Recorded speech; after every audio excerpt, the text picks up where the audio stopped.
Hello, welcome to the channel. This video is talking about adjectives. Let's get started.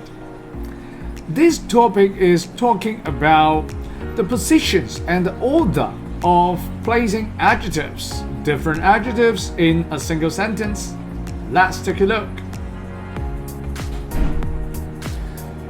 Order of adjectives before nouns.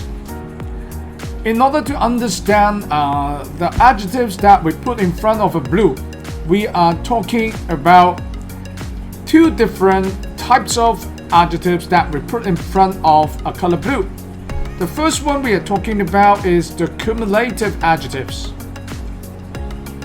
Cumulative adjectives means different types of adjectives we put in front of the same color blue.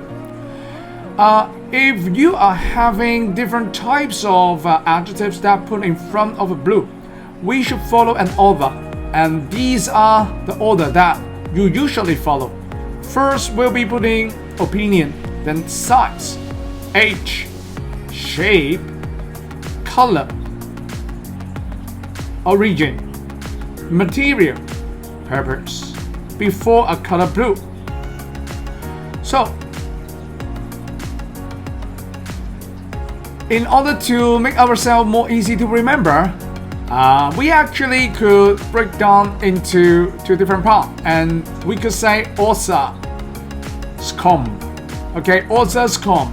Alright, so it helps us to better remember the sequence of these adjectives, the way that in front of a color blue. Now, remember, okay, above all these, we put quantity at the beginning of all cumulative adjectives. Other than cumulative adjectives, which means different types of adjectives we put together in front of a color blue, there's other types of adjectives. We call this coordinate. Coordinate adjectives simply mean the same type of the adjectives. If we put the same type of adjectives in front of a color blue, how should we arrange? Let's take a look.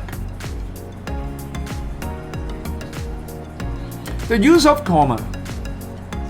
Now, when there are more than two adjectives after a linking verb, we put a comma between the first and the second adjective, like this. He is kind, comma, generous, and nice. However, if we put in front of a color blue, how do we arrange adjectives? Adjective, especially talking about coordinate adjectives, come before a noun. We usually put comma between them. Now, adjectives give similar information. Coordinate adjectives, that is, adjectives that have equal in meaning. For example, he is a kind, comma, generous, comma, nice man. Now, a simple test for knowing if we are dealing with coordinate adjective could be arranged in this way. Sometimes it is really hard to tell whether it is if we are dealing with coordinate adjectives. That is a simple test that helps us to identify if we are dealing with coordinate adjectives before a color blue. What is it? Let's take a look. Now, first, place the word A and D and between two adjectives. And second, afterwards we reverse the two adjectives. Now, if in both situations the result phrase still sound appropriate, then we are most likely dealing with coordinate adjectives. So we could use a comma between them in order to understand the order of an adjective putting in front of a color blue. We have to understand the concept between cumulative adjectives and coordinate adjectives. Alright, that's all for today. See you next time. Goodbye.